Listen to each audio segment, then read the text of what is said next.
Hello, my name is Sarah Klee. I'm with Berry and Risa Blossomland Learning Center. I'm here to present my Central Michigan University Master's in Learning and Design and Technology Capstone, using technology for transition skills. For problem and practice, my students are all IEP students that are working on transition services. We find technology is a great way to engage in leisure skills. However, teaching students how to use technology for academics has been a struggle. We're hoping that benefiting students from lessons for how to live independently will bridge the gap in using technology for education, as it is sometimes difficult to teach transition goals in the classroom setting due to lack of materials, time, and individuality. In order to help with this, I did some supporting research on AR and VR with instructions in the classroom. Using VR for virtual field trips and community-based instructions is known to help practice safety and community skills in a setting that is available for us. This is found in attitudes and perceptions towards the use of augmented and virtual reality technologies with students with disabilities. Also from Smith and Glazer, the literature points to a number of potential benefits. A lot of those are with the autism spectrum disorder students and having the ability to control and be immersed in an atmosphere, and it reinforces the behaviors that students are expected to accomplish within a safe environment. The distance, cost, and limited access is also helpful in overcoming these barriers. Many of this capstones focuses on ITSE standards 2.2. I am able to connect to my district's technology plan by using a variety of digital content for students. We're working on VR modules, boom cards. We're also having a teacher resource page to assist other teachers in finding out information with lesson plans, VR modules, and how to implement a unit with VR and other resources. Plus, we have lots of blended learning opportunities, which are all part of our educational stakeholders technology plan. ITSE 2.5b, the authentic learning activities. Students in my classroom and school focus on content standards with AUEN and Michigan's extended grade level content expectations. The standards will adjust with multiple tech tools and VR, online activities, video, and in-person assessments. Some of those standards are looking at improving house cleaning skills, improving kitchen skills, and improving food care skills. There's many subcategories under here that are listed in the slideshow. ITSE 2.7a, providing alternate ways for competencies. Using VR modules helps students to access environments that are not always available in our traditional classroom settings. We have access to lots of online learning activities to support their knowledge, and the steps on details of assignments. Using VR modules, boom cards, video examples, and interactive slides allows students to have the ability to use these skills even with accommodations and modifications. And students will have the opportunity to use videos not only for modeling, but also for assessment purposes, where students can video themselves doing the skills and working on them, and that will allow teachers to give feedback to students also on their standards and skills. Some additional ITSE standards for educators that were addressed are Learner 2.1a, engaging with other educators about VR modules, and also Collaborator 2.4a, with working with a PLC and teacher resource page. I've had the opportunity to pilot this VR modules within my school and on a state level. And then Collaborator 2.4c, bringing the digital content in for vocational skills. Designer 2.5a, using technology in a special education setting for independence and accommodation. So we're definitely adapting these technology skills that foster independent learning for different learner needs, using it in the IEP transition classes. For EEE framework, we're working on extending our soft skills, opportunities with interacting VR and home choice boards, and practicing real life skills through technology, but also in person.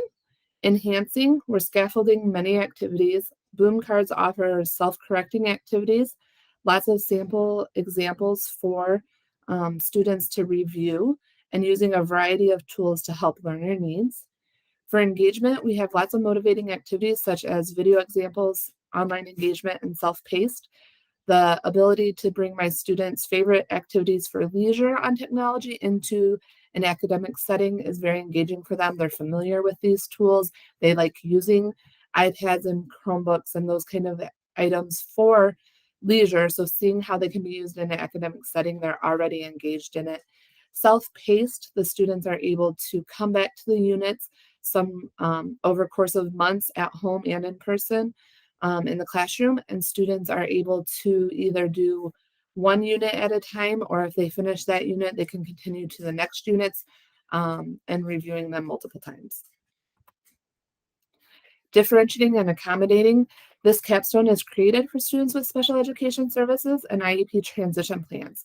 There are multiple leveled activities, self-correcting activities, lots of visual supports, 2 levels of VR modules, independent and guided, choice board activities, picture and audio activities versus reading materials, which is very important for students as they need to be able to hear the audio and see pictures of what they are required to do. And lets us have multiple levels of engagement for students who have those needs and need those supports. For assessing learning, both boom cards and the VR modules have assessment data that can be tracked and built into the programs.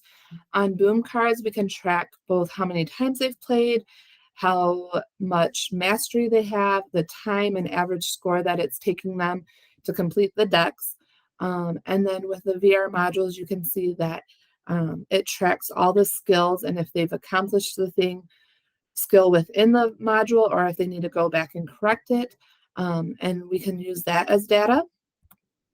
Along with the interactive slides, we can finally see also with videos that students can be videoing themselves completing the skills in a real life practical situation, and those that need the accommodations that might not be able to, for example, make a bed because of a disability can then tell us what items they need to make the bed and accomplish that task on interactive slides. So there's multiple different levels of assessing learning and multiple different levels of assessing how they can complete a task.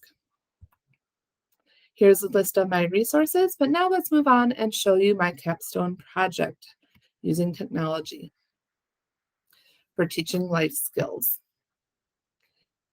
Here we have my website.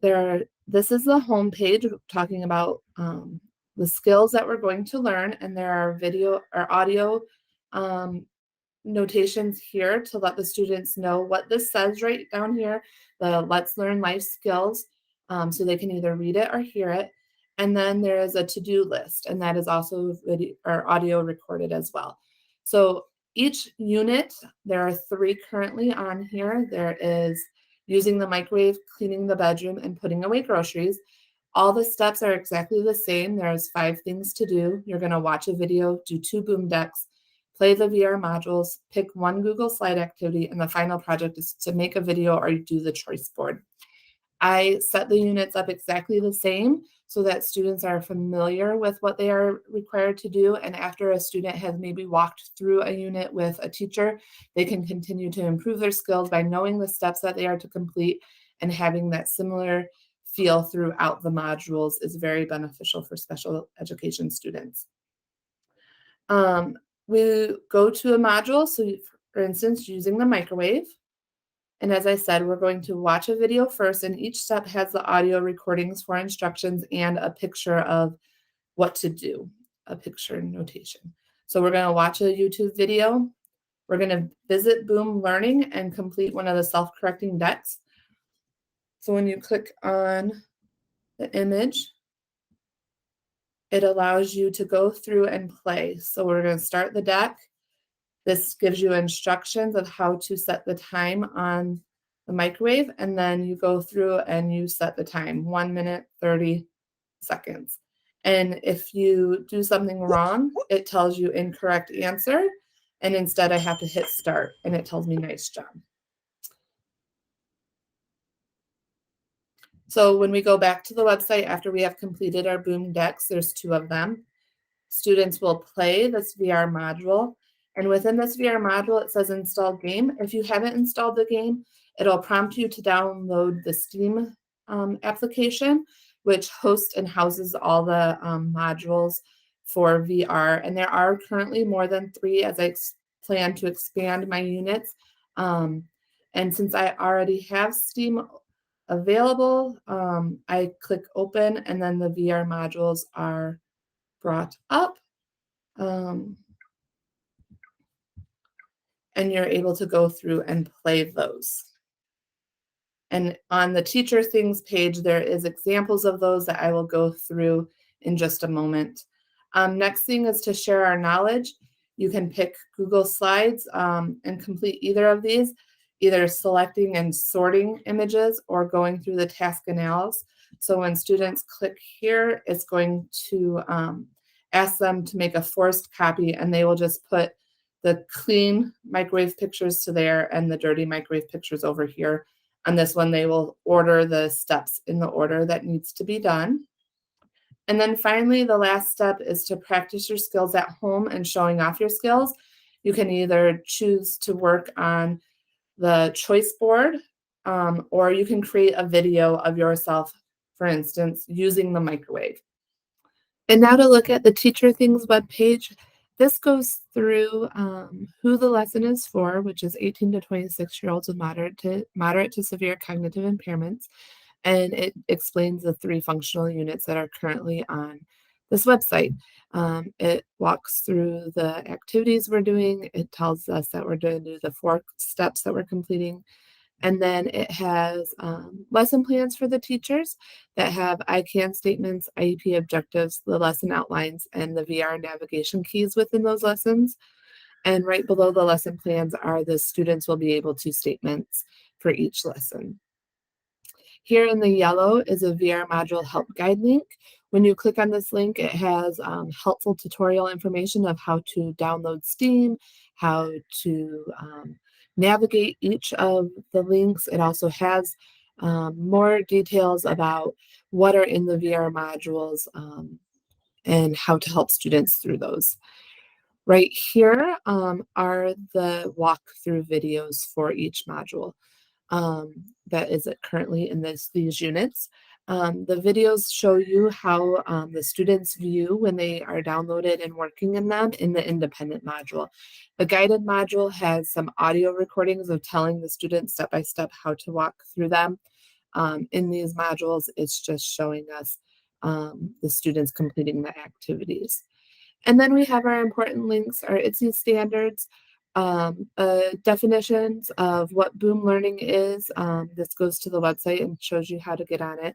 MACE and Reality Labs are the creator of the VR modules I have used and the PLCs that I'm piloting with them. So there's some information about them. And then these are other links for VR, AR help. And since we are asking students to complete a tutorial for a video, here is a tutorial to show the students how to create a video in case parents or students need help with that. These are teacher links. And the parent site could come on here and see how to do that for themselves. Thank you for joining me today on my MALDT Capstone project using technology and life skills. If you need me or any questions or concerns, here is a link to how to contact me with an email and to my Google site. Thank you for joining me. I hope you enjoyed my Capstone tour project.